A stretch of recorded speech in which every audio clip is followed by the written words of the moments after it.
language is service. So when he cooks or do that, clean, and go, oh, honey, thank you for washing the dish. So many times you think that the touch can only happen during the sexual act and the union between that husband and wife. But the touch could be in the small thing, many boxes. But you never know what's inside until you do what? Open it. Open it. All right, and then hold up this, and you'll see that there are other boxes are inside. And men, we need to be romantic.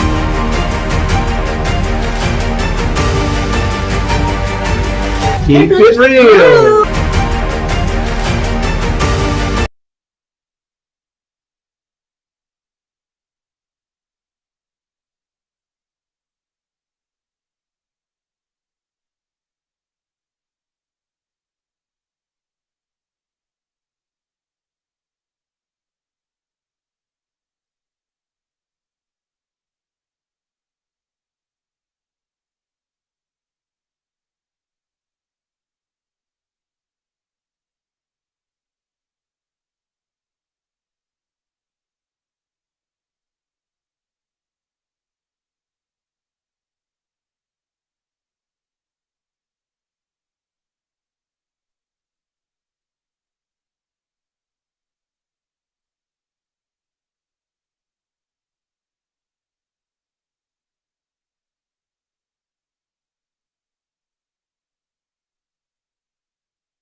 service. So when he cooks or do that, clean and go, honey, thank you for washing the dish. So many times you think that the touch can only happen during the sexual act and the union between that husband and wife. But the touch could be in the small thing, many boxes.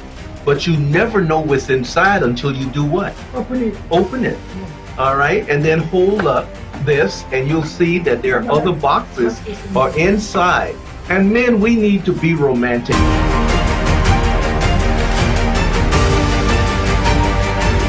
Keep it real.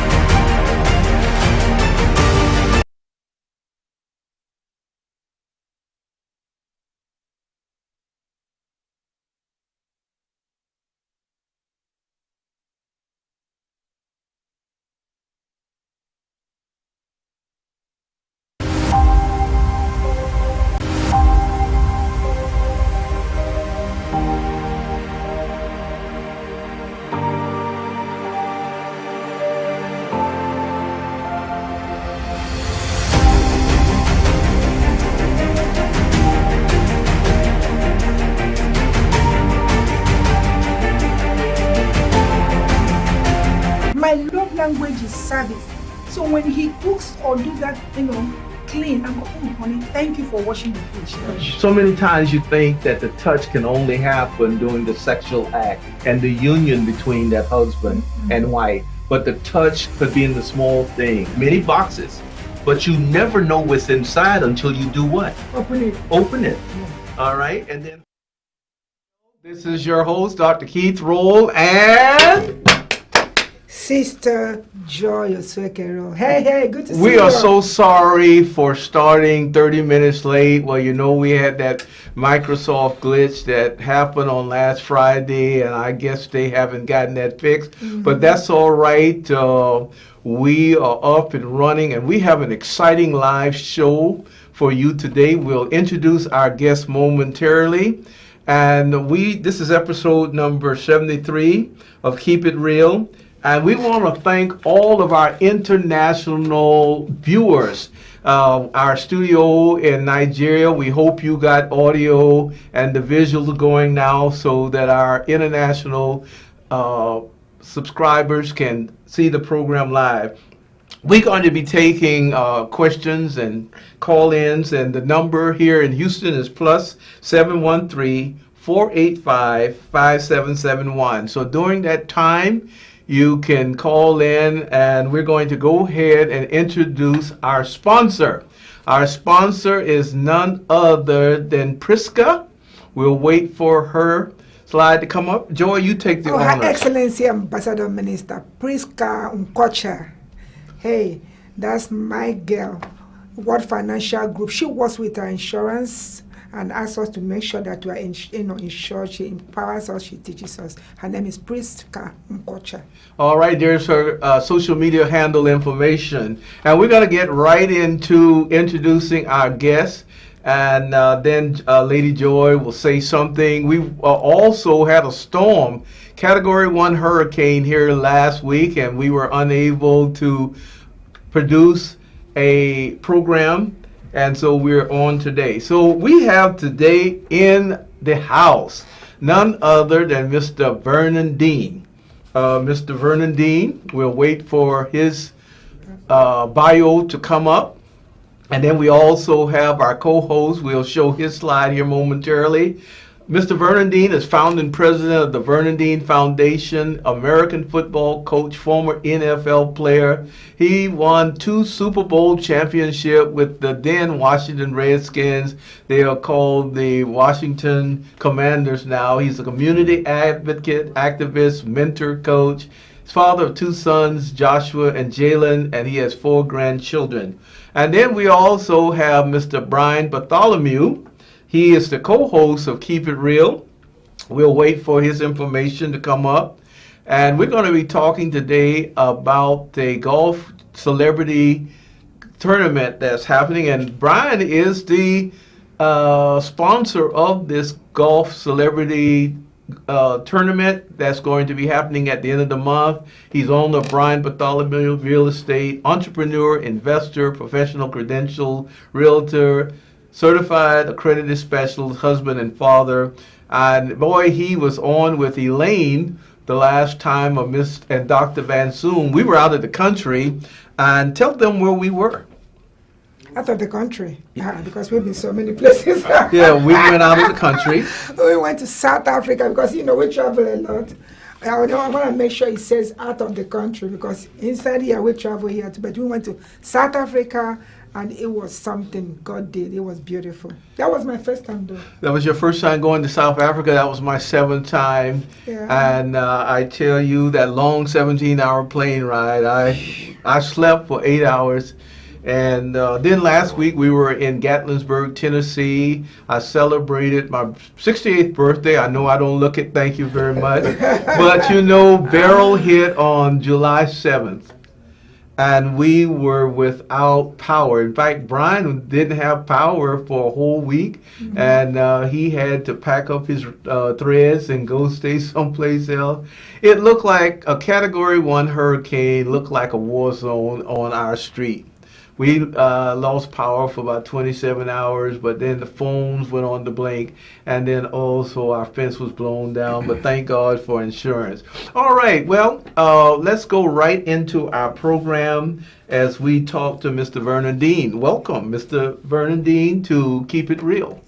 Yeah, thank you and your wife for having me on your show. Kind of excited to get out and talk about some of the things that we're doing in the community. Well, you are a native Houstonian. Right, right. And so you were born here? What part of the town of Houston were you? I was born here in Houston, local hospital right at Lockwood Hospital. I think at the time it was only 1 or 2 hospitals that African Americans were delivered in. I believe. Okay. Well, maybe 3. I think it was Lockwood, St. Elizabeth, and Jeff Davis. But I was born in Lockwood Hospital, and I lived on the north side, northeast side, north side, and then once I turned 13, I moved to Los Angeles. Okay.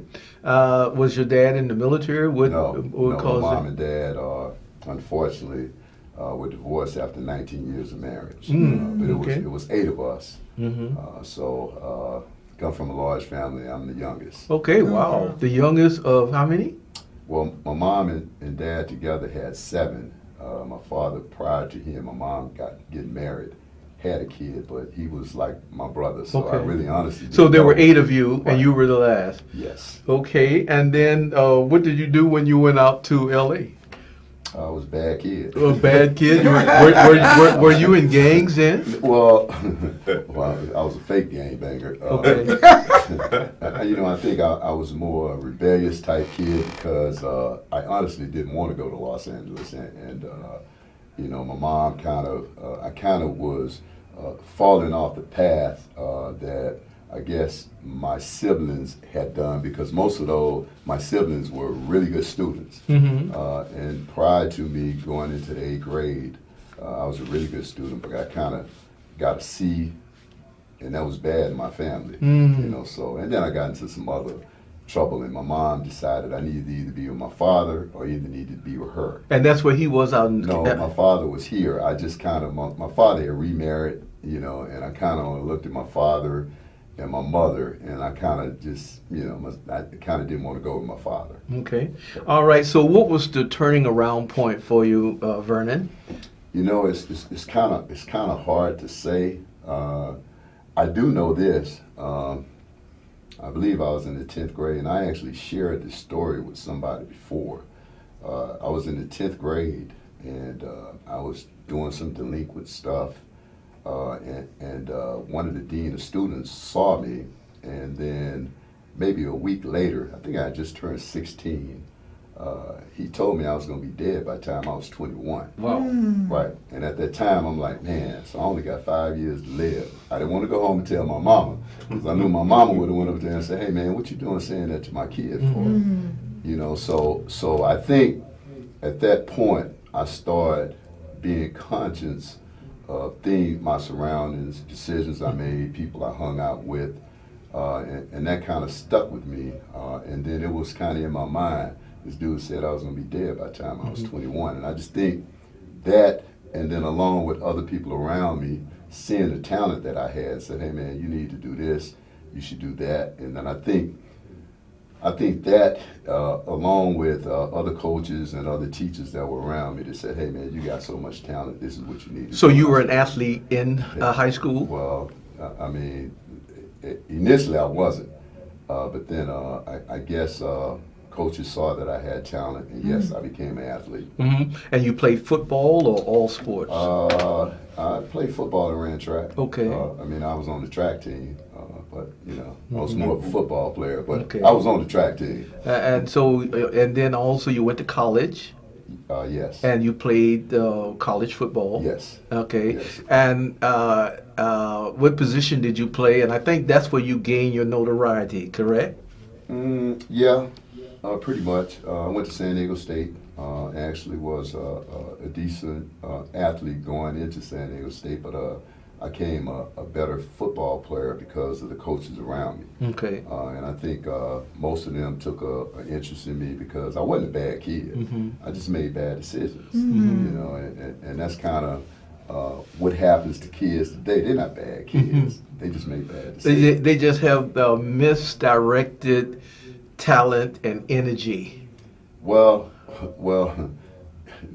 you can say that. Okay. You can say that, but I mean, if you take a kid and just look at it from this perspective, when a kid wake up in the morning, okay, to go to school, okay, he's in the streets.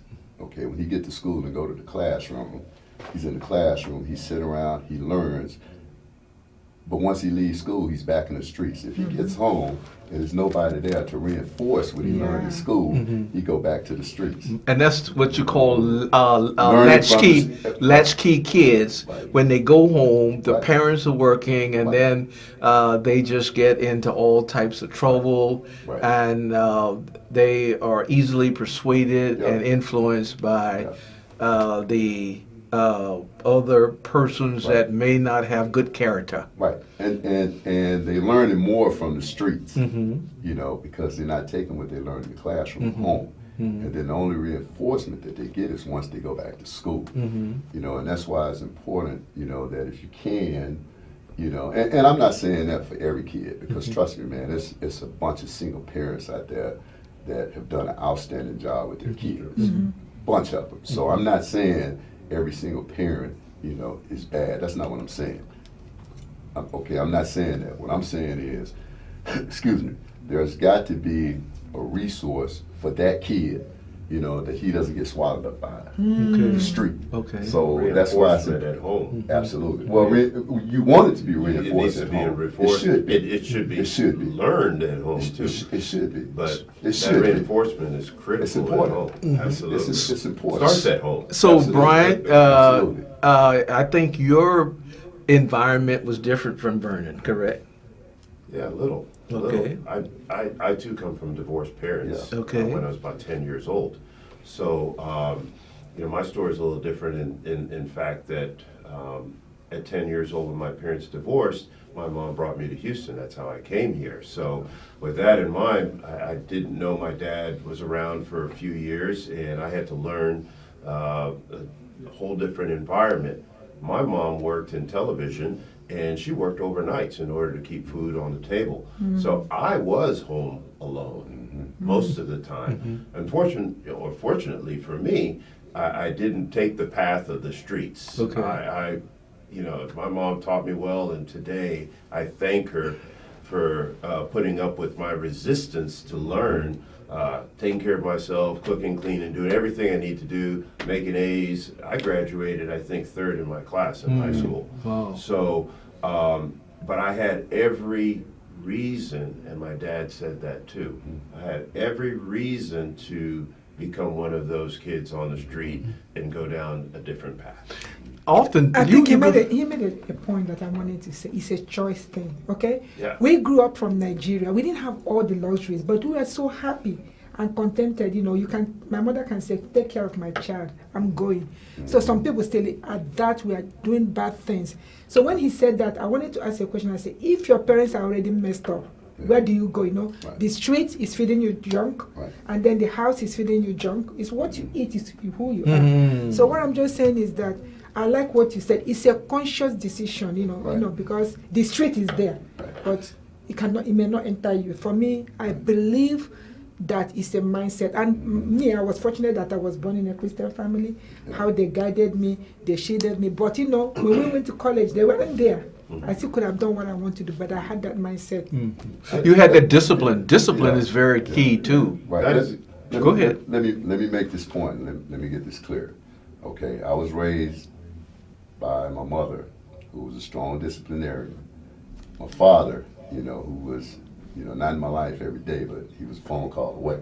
So one night, I didn't know what my father was, and I came to Houston one night, I didn't see my father. So I had not good parents, I had great parents. Right. But the point that he made, I made conscious decisions to do what I was doing, until, and even after Mr. Hicks made that statement to me that you're going to be dead by the time you're 21, I still made some bad decisions, but I was more aware of the decisions consequences. that I made. The consequences. Oh yeah, because there's a consequence to all your actions. Absolutely. So I was more aware at that time, and I saw other people, or other kids, I should say, that grew up with me that made really, really bad decisions and kept making bad decisions. And I saw their consequences, whether it was jail, death, or whatever, or killing somebody on the run. I saw a little bit of all of that. But for each one of those guys, there was a number of success stories. And see, one thing about growing up in Houston, you lived in a community, everybody kind of knew each other. It takes a village. Everybody knew each other. But nowadays, some people, I live in a community, I don't know any of my neighbors. Same I don't know here. any of my neighbors. Yeah. Maybe 2 or 3. I don't know. Very good point. I don't know them. But see, then, if somebody saw you acting up at the store, you can be 10 blocks away from your home. When we were kids, it was okay for them to take their belt off. But now they call the popo. That's what happened in the islands Right. with me when I was growing up. When I did something Same wrong when here. I was a kid. By the time I got home, my aunt already knew what was happening. Same News here. travels fast. Same here. When I grew up in West Palm Beach, Florida, it takes a village, Absolutely. and no one is successful all by him or herself. I remember we had men that didn't go to church, but yet still they were strong black men, and all they had to do was say, "Boy, stop that! Boy, get off the street!" And you just shook in your boots and you obeyed them. I think about Mr. Bird and Mr. Lonnie and some of these other men. And then I remember one time we did something, and the neighbor said, "Oh, I'm gonna tell your dad, I went in my pocket, whatever coins I had." And I said, "Oh, please don't tell my dad," and everything. And you're right, they whipped us. Yeah. And then you got a beating on top of a beating. When you got home. And therefore, they cared. I think about the educators. They were right in our community. And they said, "You're going to be somebody." And when this get inculcated into your head, then like Mr. What was his name that told you? Hicks? Mr. Hicks. That probably was a turning point for you. Yeah. Now, after you went to the college, how did you get into the NFL? Well, I think, and this is an interesting stat, and we bring this up at all our camps. Since the history of the NFL, and the number kind of changed a little bit, this was maybe 5 years ago, so I added a few numbers to it. So it's only 11,000, maybe 900 players to ever play 3 years or more in the history of the NFL. So it's not a given. It's kind of like you're like the 1%ers. So when I went to college, I had no idea that I was going to have that opportunity. My father was telling me to major in business. I called my dad and said, "Hey, what should I just major in business?" In fact, major in real estate finance, because my dad was a real estate guy. So it wasn't until after my junior season, I had like a really, really, really good year, and I saw NFL scouts coming around, because I'm just a little boy from Houston. I told you I was on the track team, but I wasn't a great track runner, but I ran track. And so I just kind of said, wow, I can't believe all this stuff has happened to me when NFL scouts started coming around. But I think it was honestly probably at the end of my junior season. Okay. And you were drafted by the Washington Redskins. Yes, I was their first pick. Okay, for first round draft. No, I was a second round, but I always say first pick because they didn't have a first round pick. Okay. You were the first, second pick. I was their first pick. We'll leave that at that. What year was that? 1982. Now you're asking my age. 1982. You played with the Redskins from 1982 to 87 and the 88, Seahawks you know, in 1988. Right. Before we go on into your championship with the Washington Redskins, we have two questions. This is from England. England, we want to thank you for viewing and sending in this question. Okay, by the way, these are the nations that are viewing us today, tonight: Nigeria, the United States, England, Scotland, India, South Africa, and Uganda. And Emily from England says to both of you, I have a son and have done everything possible to make him good, to have good morals, but unfortunately he chooses to be a gangster. Is it my fault that he turned this way, and what more can I do as a mother to correct this? Wow. First of all, honestly, I believe that some people just need more belief, more trust, more love, than others. What I was going to say, 2 or 3 kids can grow up in the same household and turn out completely different. Sure. Was it the parents that caused that? So, the parents could lay the foundation, and you can provide as much support and, guidance. But at the end of the day, as you mentioned, Lady Joy, it's a mindset, and certain people are just strong-willed or focused on a different thing or enticed by a certain thing.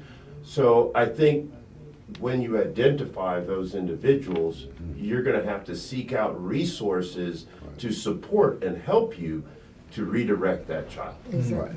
All right, Vernon. If I may add to that, the only thing I would say is just don't give up. Just don't give up, man. I mean, 'cause you just gotta keep trying, because sometimes we can't get out our own way. And you just gotta take advantage of every opportunity you got to tell that kid, hey man, I love you. Exactly. And it's just try to. And I was telling him, it's 2 types of discipline. I know I told him it's 2 types of pain. It's the pain of discipline and the pain of regret. So you just got to make sure you stay true to your discipline and make sure you just stay on top of him, and then hopefully some of that will rub off on him and you can instill that in him. But the kid, even though he's a wayward child, he's got to know he's loved. All right, let's get a woman's perspective. What do you feel about that? You You were a widow. Yes. And you had to raise 4 kids. Yes. Your husband died when they were small. Yes. The truth about it is that I always say, or I have a nugget, that nobody's allergic to love. Nobody is allergic. Yeah. I'm telling you. So sometimes we, especially from my background, they try to enforce, you must be this. Don't you see your brother? And by the same you do that. So I learned, because me and my brother were only 2. We were shaded and pampered, but everybody didn't have that opportunity. So I know my children are different. So for you, don't give up, because always love them. Speak life. I tell Yes. people, Proverbs Speak 18. positive. I have the Constitution, that's the Bible. Death Proverbs and life 18, is in the 21, It's in the power. power of your mouth. If you keep calling them dummy, hopeless, stupid, they're going to turn out the way you want. But just, even if they seem so, keep encouraging them. And a person that is in gangs, or a person that may be a truant person, they can be turned around. Absolutely. And you got to just love them, and you have to care for them. I remember after I retired from the military, I purposely went to substitute. I wanted to go into the school systems. And I went and substitute at some schools that you had the rich kids and the mucky muck, and then we had some that were marginal kids, charter schools, and I treated them with dignity and respect. Yes. I called them Mr. Bob or whatever the name was, and I would be called in for 1 day to sub, but I ended up staying for 2 or 3 weeks of finishing out that semester because the students gravitated to me. And you were talking about love, and call those things as be not as though they are. Yes, yes. And even though I'll say you're a good athlete, you're a good student, you can do it. And I put them in learning groups because, like some people may be slow, but then when you mix them with people that are smart, that smart person can draw out. And there are 8 different learning styles.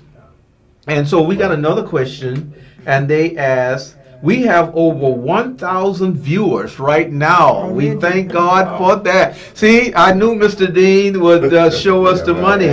All right, so thank you, Joel, for what you all have done.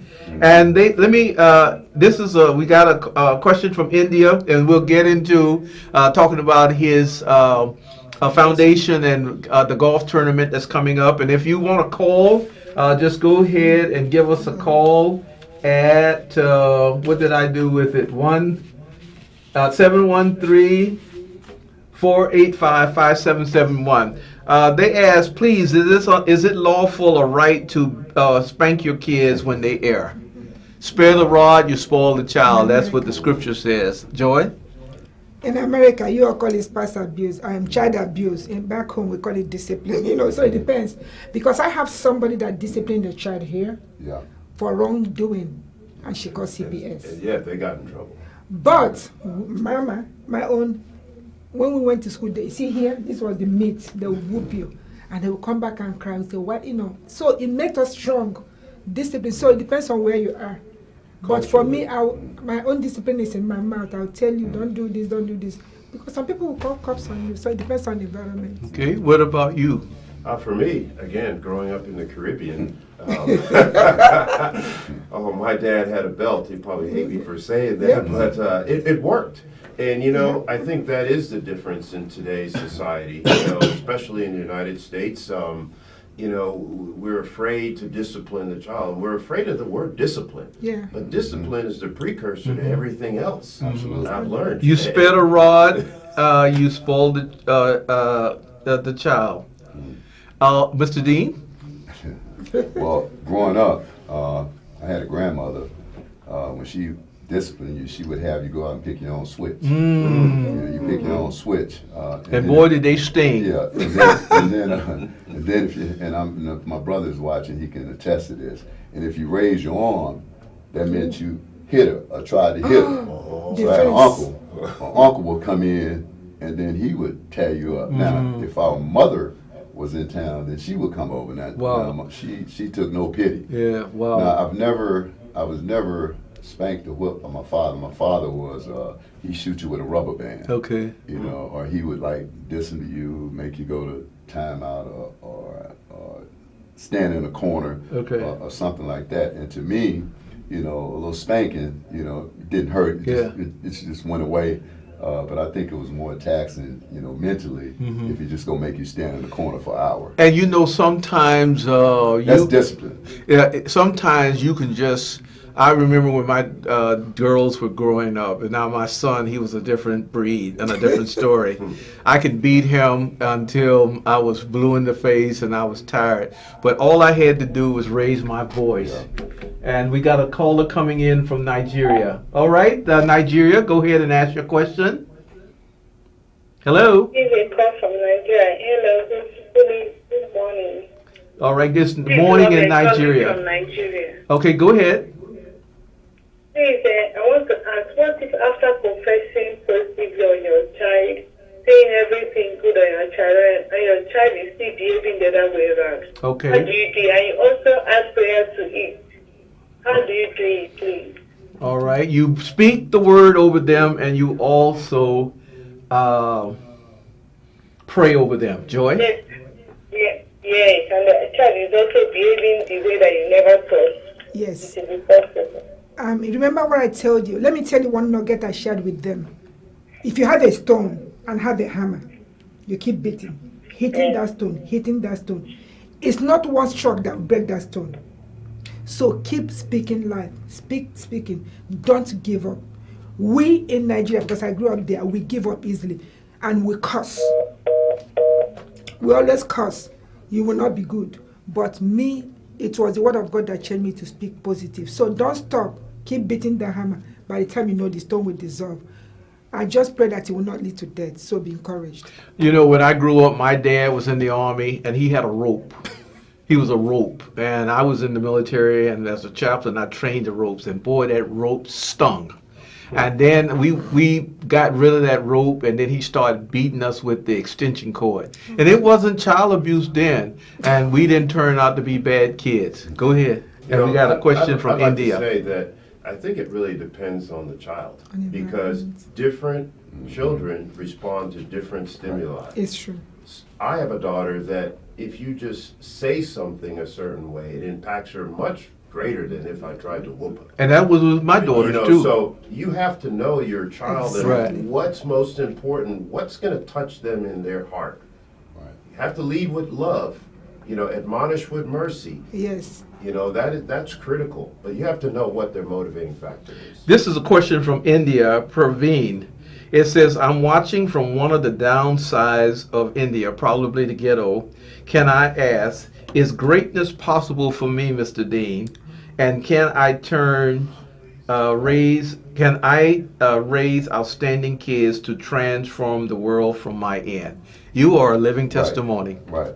Well, your greatness is attainable, but your greatness is your greatness, and I think once you hit that spot and you say, "Oh, this is good." Well, remember, good is the enemy to great. If you want to attain your greatness, you got to keep trying. Don't give up. Don't give up. Your greatness is your greatness, and if you set your goal on attaining your greatness, you'll attain it. Okay. Now, you won 2 Super Bowl championships. Just hold up your ring in the camera so that they can see it. And so that kid, you can obtain that also. Yeah. Right. All right. That's greatness. And they won 2 Super Bowls by him being who he was on the team. And he made a valuable contribution. I think you won 17 when Doug Williams was the quarterback. Yes. And then you beat the Miami Dolphins, which I'm from Florida. I remember that game. I was rooting for the Miami Dolphins. Yeah. And then you won against the Broncos 42-10. Right. But it's one you didn't mention, okay? And that's why I wear this one. Okay, this is the one that we lost to the Raiders. Okay. And then I know during that week that we were there, that I didn't have my best preparation, so I felt like, I let the team down. So I wear this to make sure that I remind myself that I need to stay disciplined, stay true to the goal. Because see, the one thing we always talk about, the main thing is the main thing.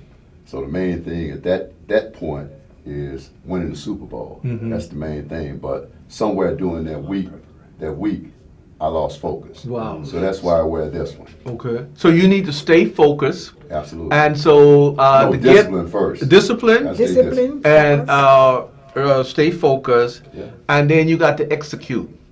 And then you got to know your purpose.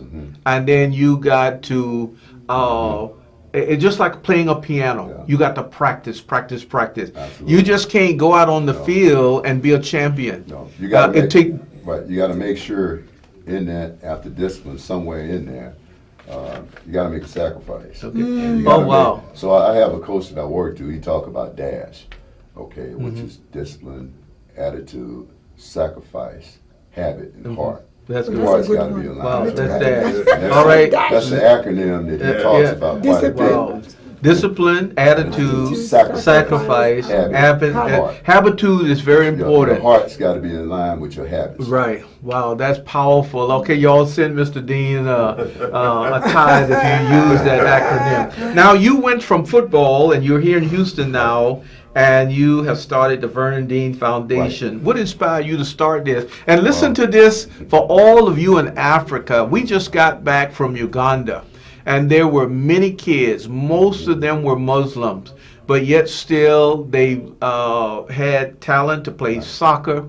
And when we went over there last year, we saw them playing barefoot, ragtag uniforms.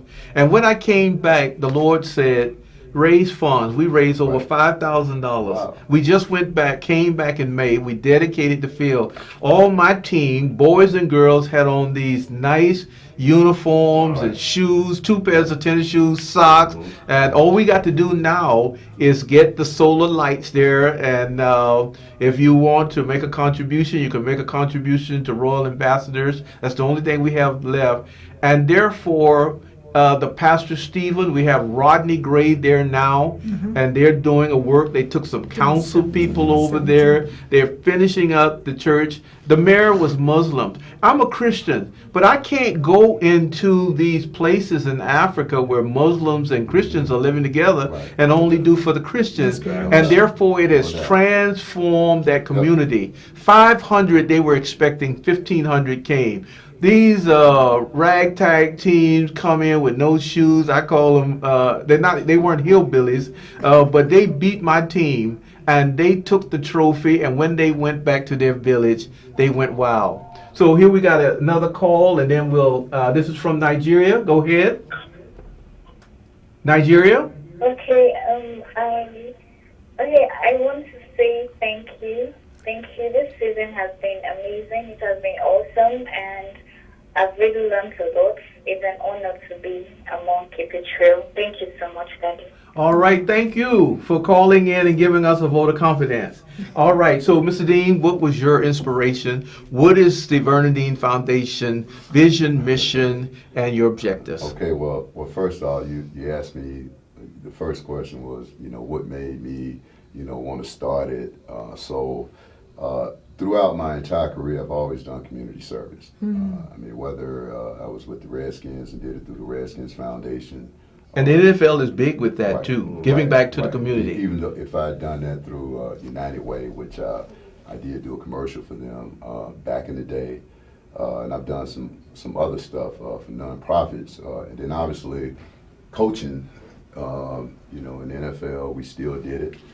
Coaching in college, particularly at HBCUs, we kind of, that's kind of what HBCUs do. They go out and they do community service. You have to do community service. And now, most university football programs, they mandated that you have to go out and do so much community service, particularly in the off season.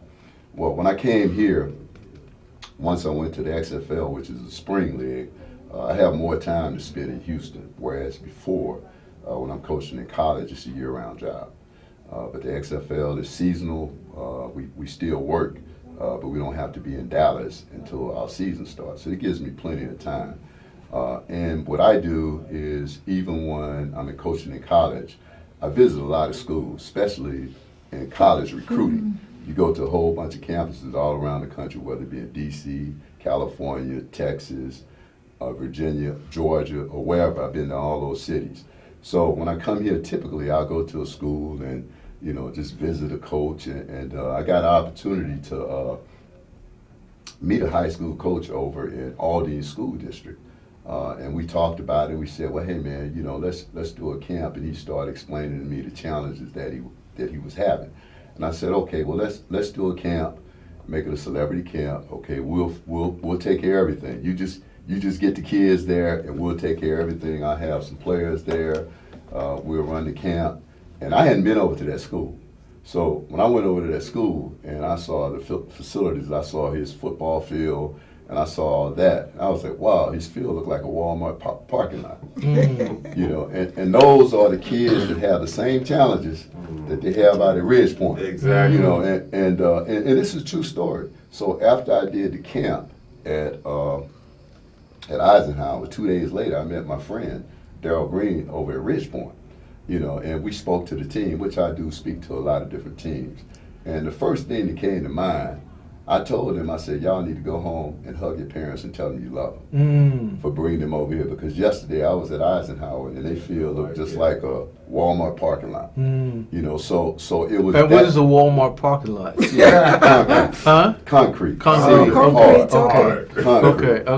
Okay. And trust me, and I say this, man, them guys do an outstanding job with the limited resources that they have. And there again, it's an opportunity for us to go out into those underserved communities, and we can help in those underserved communities and make a difference in those guys' lives, because they're on the same playing field as The other schools. Right, that's so you know, true. they got to show up just like those other schools with limited resources. And trust me, and there again, Coach Odell Jane, he does an outstanding job over there. What can be done in communities like Uganda and India with Praveen, where they have so much talent, Right. but they don't have opportunity. Yes. They don't have resources.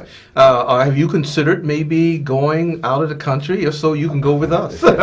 If given the opportunity, with humanity and things of that such, I would do it. We would do it at any time.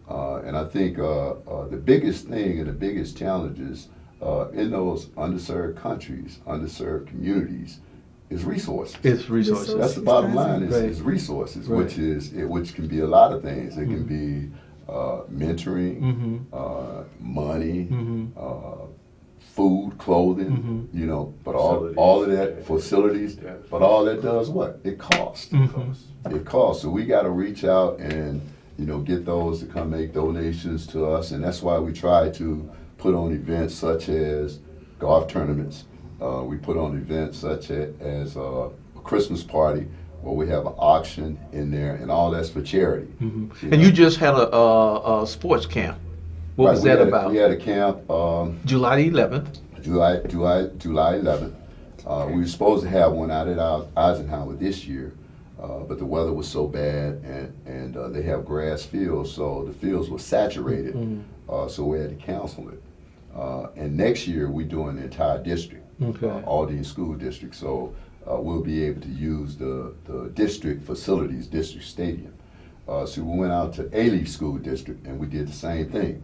You know, and we had 110 kids. Yeah. Okay, 110. Wow. Okay, we fed those kids. Now, in order for them to get expert training, teaching, they got to give us 30 minutes in the beginning and 15 minutes at the end. And then the 30 minutes in the beginning, they got a chance from Truist Bank, partner with us.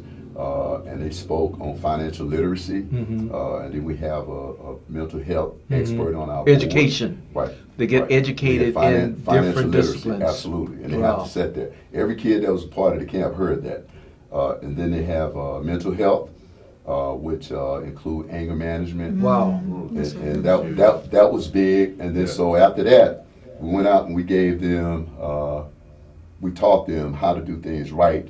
Fundamentally, because the whole purpose of that camp Basic was for them to fundamentals, learn the basic fundamentals, but not only learn the basic fundamentals, but learn how to do it correctly. And that was the whole emphasis was discipline, doing it right.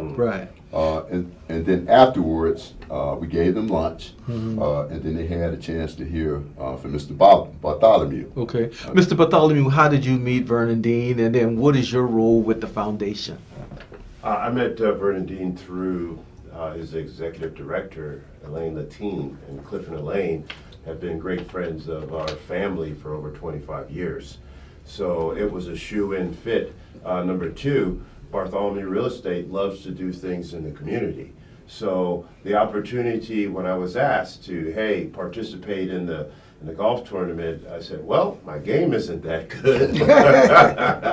You know, but, you know, if it's all about serving underprivileged kids and helping them and mentoring them, that was a shoe-in for me.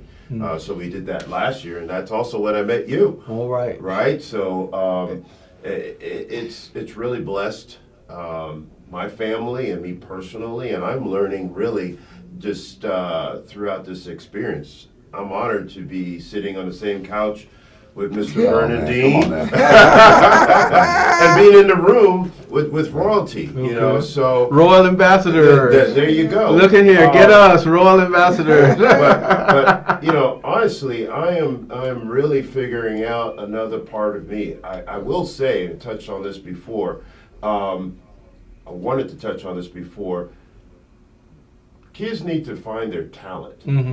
Stop trying to be somebody else. Be somebody else. Come on. Let me repeat that. Find your talent. That is your God-given talent. Your why. That's your why. Absolutely. And more importantly, you know, like the guest that called in about, you know, people in India and being in a certain environment, you know what? Be the best whatever you can be. Explore that talent, and I guarantee you, the world will notice. We have the technology today. And that's what Mahatma Gandhi said, be the change that you want to see in the world. I think about a lot of football players or basketball players or tennis. They started off in the projects.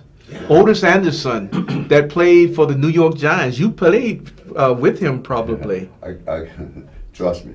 I got a story about Otis Anderson. Okay, he grew up in the project, but and guess what? The ghetto don't have to stay in you and whatnot. We're gonna show the pictures from last year's golf celebrity tournament, and it's going to be again this year. Just go ahead and show the pictures in succession. All right, this is for this year. We got the strongman coming up.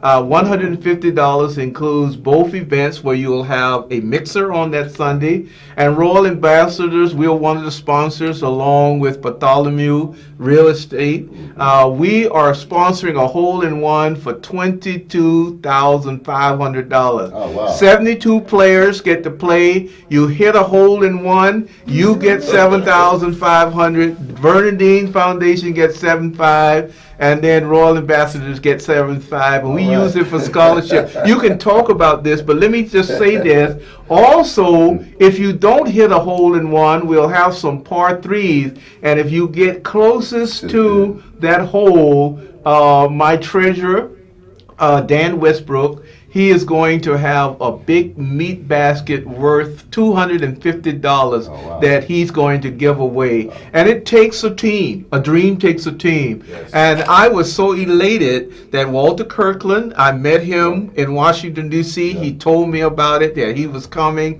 And therefore, talk about the golf tournament right quick, and then we're going to show pictures from last year. Well, the golf tournament is a big vehicle for us. I mean, last year I think we had 26 teams that actually paid, and like I said before, all that money goes right back into the community. Wow. I mean, we try to, in fact, we try to do as much as we can. And what are some of the things that you do? Well, we did made a contribution to Boys and Girls Club. And also Salvation Army. Salvation Army. In fact, put the picture up with the Salvation Army and Mr. Dean. Right. Let's show that. That picture is there. The boys and girls from the Salvation Army. Well, okay, they're the. No, okay, that's Who's that? Who's that? That's you. That's me. That's Vernon, and that's me, and that's the Boys and Girls Club. That's some of them. Yeah. Some of them. All right. The next picture. Yeah. Next picture. Yeah. All right. We sponsored 18,000 last year. Nobody hit a hole in one. These are some of the TSU students, and that they volunteer their services. They'll be coming back again. I told them about this year, and nobody hit that 18, so we upped the ante. So this is the incentive. Who wants to hit a hole in one and get that 7.5? Yeah, you know, I might have to play. Okay, you go ahead. I might have to play. All right, there's Mike Petty. He came to help out, and he ended up playing. All right, the next picture. That's not fair. We don't do Okay, that. there's the strong man. This was at the mixer there. He's going to be a part of it again this year, too. Right. Well, he's got something he's dealing with. He might have to be in Dubai. So we'll find that out here in the next couple of days. But he's trying to do his best to get here. Okay. We had Jared Green. Yeah. And then we had some other football celebrities. Next picture. All right, there's Mr. Walter Kirkland. He was your organizer, and he's the organizer this week. A cool man, lives in Virginia. I visited him. He come out here. He comes over to my house, and he eat. I don't think he likes the Nigerian food. He ate a little bit. All right, next. I tell you, Walter is extremely passionate. Okay, there's Jared. That's Darryl Green's son. There's Darryl Green's son. Darryl Green played for the Washington Redskins. I think he was a wide receiver. Was he? No. Darryl was the fastest man in the NFL. Oh, fastest man in the NFL. Corner now. Jared himself was a wide receiver in the NFL, and he decided after the Raiders had gave him a big contract, he didn't sign the contract because he felt like he wanted to go into the ministry. Okay. So he left all that money and went into the ministry. Wow. Great Wow. guy. Now, who are some of the celebrities that will be playing in this year's Well, tournament? We'll have a bunch of local guys that will be here. Daryl will actually be here. He's coming in. He's flying in Sunday. Mm-hmm. Now, where does he live? He lives in Virginia. Virginia. Well, he actually has a home here, but he lives in Okay. Virginia. But Daryl he's actually in the Hall of Fame, so he's got to fly in Sunday, and then he's got to turn around and fly out Tuesday morning because he's got to speak at a luncheon for Joe Gibbs in Canton, Ohio at the Hall of Fame. Well, Joe Gibbs used to be the former Redskins. Right. He was they had a he was winning our coach. season underneath him. Where did you play underneath Joe Gibbs? Absolutely. Okay, all right. I don't remember his era. So they haven't been back to the Super Bowl since Joe left. Okay. All right. Wow. All right. So callers and Joel there in Nigeria, over 1,000 viewers today. This is really something where people are looking at it live and in real time. Okay, I think we got one more picture, and then it rained so heavily, and this was one of the teams that won the championship. And then we had a big lunch out there. Now, where will this year's golf tournament be? It's going to be at Quail Valley. Quail Valley. It's going to be at El Dorado course. We spoke to them a few days ago. They do have sand coming in, so they can take care of the sand. The debris has pretty much been removed. They're excited. We're excited. El Dorado is a nice course, a nice track. In fact, that's the course we played last year. We're hoping and got our fingers crossed and praying that we'll have great weather because it rained. Man, I tell you what, man, that tournament started off and it was great. Now, the unfortunate thing is, I think the people gave up a little bit too quick because I think the rain came in for about 30 minutes and then it was gone. But I think who made that call to stop? Was that Walter? It was like torrential. It was torrential. But it did stop. Right. It did. And we could have continued. Well, we could have, but you got to understand the rules. Okay, so it was a lightning storm. Right. Not thunder. Right. It was lightning. So we actually saw lightning. So anytime there's lightning, you gotta add 30 minutes before you can get back out there. Okay. At any public venue. Right. And then I think the golf course made a decision. Now some other golfers, that are just avid golfers, I mean, as soon as the trophies were handed out, they went back out. Yeah, they went back out and finished play. Right. But we got, if I'm not mistaken, I believe we got 14 holes in. Right. So we only had 4 holes left. Right. So the winner that won probably would have been in position to win in the end anyway. Okay. All right, callers, you can give us a call at +713-485-5771, or you can text. Let me you say have something. You all are speaking a language we don't understand. In Nigeria or in Africa, we don't do golf. We call, what we do is we call it That's not true. They have golf They do, club. but it's not something that is common. I'm telling you where I came from. You from the hood. We do basketball every day. Now the truth comes out, huh? You all are just excluding us, because if I come there, I ain't gonna do No, if nothing. you go to some of the exquisite hotels, there are golf courses in Nigeria. Golf courses are all over the world, honey. It's not our language. It's not a common thing, so that's not fair. Hey. No, that is fair. Okay. All right. Well, here's 3 stages of life. When you're young, you have all the time and energy, but no money. Adulthood, you have money but very little or no time. And then you reach old age like me. No, I'm just kidding. You have all of the money and time, but no energy. Here's the moral of the story. You got to enjoy each moment of life with what you have, because you never have it all at the same time. And you were talking about that, is that when I was growing up, I had a teacher that would not let me get a C, would not let me fail. And she would always say to me, you're going to be somebody. That got into my head, that got into my heart. And then, back then, like you said, it took a village. She would go tell my dad when she would see him. She taught him in junior college. And I'll never forget, when she died, man, the church was jam-packed because she impacted so many young people's life. This is what you're doing, Mr. Vernon, is to look at where you started and that turnaround. And I got in the military because guidance counselor said you would be good in the military.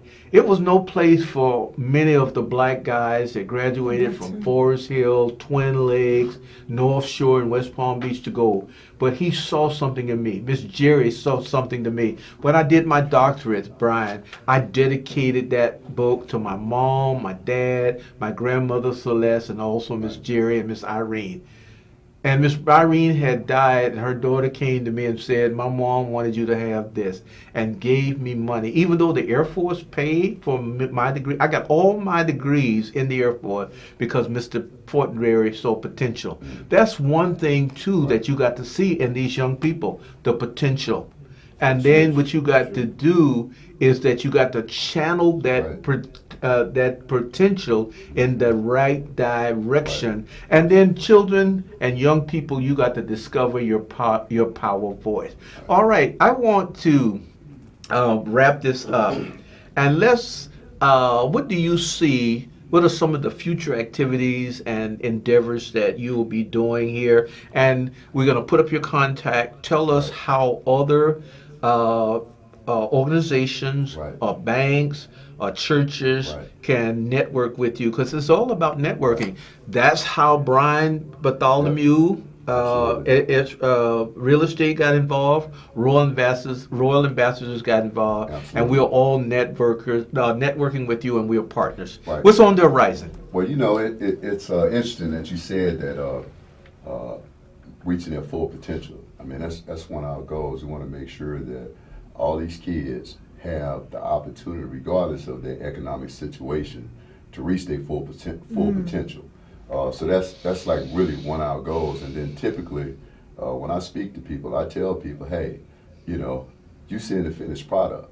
You know, you didn't see each chapter of my life. You know, so every day, that's a different page. You turn that page. You know, you're raw material. You're the raw material. Yeah. Wow. What's the next chapter of your life gonna say? Because your book ain't finished until you're dead, until you die. Right. So what's the next chapter gonna say? What's the next page is gonna say? So if we get an impactful message like that to the kids, maybe we can get to them. You know, and our, like I said, our objective is to get into as many of those types of communities that we can. Marginalized. Marginalized. We will always, low income. No income. We will always no income. Right. Low income, whatever. You know, and a lot of these kids, this camp, you know, yeah, some kids can make it, but just think about it. Just think about it. There are a lot of kids that their parents have the resources where they can pay to send him for somebody to train him. But what about Billy Bob, who's at home, who doesn't have that opportunity to be trained by an expert? How can somebody sponsor a kid in your camp? Sponsor a kid in our camp? Our camps are free. Okay, they're free. Yeah, they're free. So all we need is donations to our foundation, contributions to our All right, foundation. if you can put up the contact information. Yeah, our camps are free. Okay, let's see his social media website. That's Vernon it right Dean there. Foundation, that's Instagram. The website, VernonDeanFoundation.org. You have a donation page on there. And then the phone number, 832-885-9000. Right. And then they can email you. And then how frequently do you do the sports camp, and what are some of the other things you do? Well, you got the Christmas program coming up. We have a Christmas program coming up now. Now, because of my season, we merged with the USFL. So last year our season ended in the middle of May. This year it ended in the middle of June. So we were kind of pressed for time. So the minute our season ended, I had to get here because we had a camp June 20th. You know, now ideally we would like to take on one more. You know, and when I say take on one more, if we are on the north side, we're on the north side. We in the east side, we're on the east side. But we're trying to hit all those communities that we can get to. I think we are talking to Lamar Consolidated District and trying to get out there. But I know next year we'll do the football camp again. We'll do it in Aldine School District. We'll do it again in A-Leaf, and we'll probably do it out in Lamar Consolidated. I know we'll go back into the Fort Bend Juvenile Detention Center for a basketball camp, and we are currently trying to get into Harris County. And the good thing is we have a relationship with judges, you know, which can kind of help us get in there. Right. That's good. Right, it can help us get in there, and those are some of the kids we want to reach to, and we want to get to the kids that are, because a lot of those kids are transitioned, they haven't even been to court yet. Right. You know, now we want to get to those that, you know, we want to get to all of them if we can. Okay. All right. Put up the golf tournament, and the date will be July 29th. If you could put up our, there it is, the golf tournament, July 29th. There, go to the website, $150 play, and then you pay $25 for the hole-in-one. Then we're going to be at the Smoky. What's the name? Smokehouse Barbecue. Right, it's Williams Smokehouse. Williams Smokehouse here in Sugar Land. In Sugar Land. And what time does that start? From 4 to 8. Okay, give us a 1 minute message of what will be in your dash. You know, when we were born, there's a date on your tombstone, and there's an ending date. What will your dash say? Well, 1 minute. 1 minute. He's a guy that tried and fulfilled all his dreams. Helped when he could help, wanted to make sure those that are behind him learn from his mistakes, you know, and everything that I do in my life is to make sure that my kids behind me have a better life. Wow. All right, 1 minute. What will your dash say? Hardworking man, responsible, very responsible, integrity, focuses on those points. Family is extremely important to him.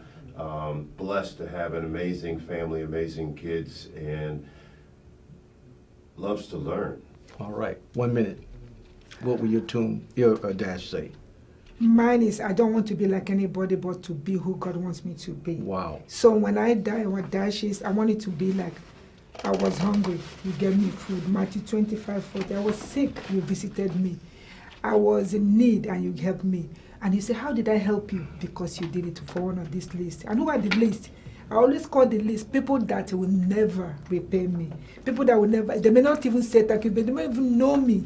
Like now, currently people are dying of hunger, but we send what we can to help, to make a difference. They don't have to know you. Amen. All right, pass that to Mr. Vernon. We like to bless you with a little gift for being a guest, and we'll have you back along with Elaine and Dr. Matsoon. Yes, sir. All right, if you could put up our Keep It Real sign there, and I'll close out with some quotes. Keep it real, how you can contact us. We have sponsors for August and September. If you would like to be a sponsor for October, November, December, we're waiting on our Keep It Real sign. Please, our Keep It Real sign. While she's putting that up, there it is, Keep It Real TV, every Sunday from 8:30 to 9, except when we do our live. You can email us. Let us know what you're getting out of this program. Tonight's program was phenomenal. Call us at 346-813-0222. That's not our right number. We got a new number. You got the wrong sign up there, but that's all right. What's going to be in my dash is I'm a connector. I'm going to die empty. Like my spiritual father, Miles Monroe, said, none of the riches, none of the treasures that's within me will go to my grave. I'm going to leave it in the earth. He said this, Dr. Miles Monroe, legacy is about living beyond your grave. No one can steal you, so give yourself away.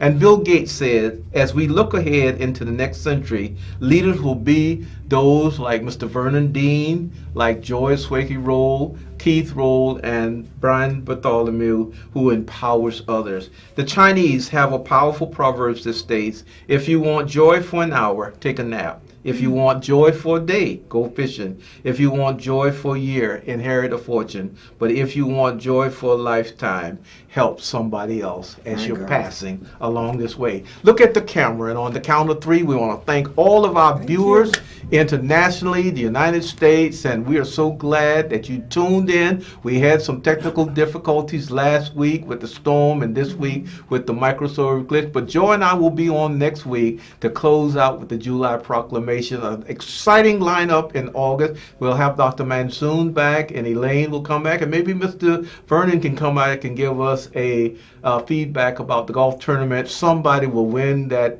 hit that hole in one, and walk away with $7,500 richer. On the count of three, 1, 2, 3, keep it real. 1, 2, 3, keep it real. No faking.